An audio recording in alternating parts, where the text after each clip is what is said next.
Hey everyone, today I'm going to show you how to delete products on Gumroad. Without any further ado, let's get started. First, open your web browser and head over to gumroad.com. Once you're on the page, go ahead and log into your account using your credentials. This will take you directly to your Gumroad dashboard where you can manage all your products and settings. After logging in, you'll land on your main dashboard. Look at the left panel of your screen and you'll see several menu options listed there. Navigate to the option that says Products and click on it. This section displays all the products you've created and published on Gumroad, making it easy to manage your entire catalog from one centralized location. Now, take a moment to locate the specific product you want to remove from your store. You'll see each product listed with its title and details. Once you've found the product you want to delete, look to the right side of that product's row.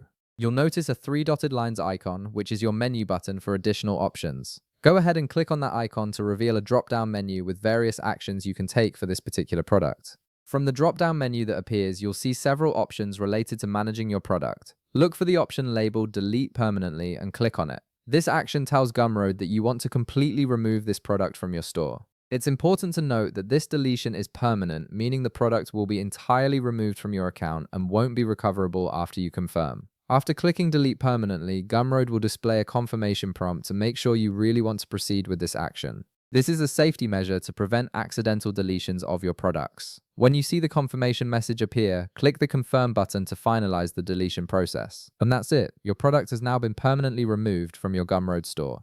This is useful when you want to clean up old products, remove outdated content, or simply reorganize your catalog by getting rid of items you no longer want to sell. If this video helped you out, be sure to leave a like, subscribe, and I'll see you in the next one.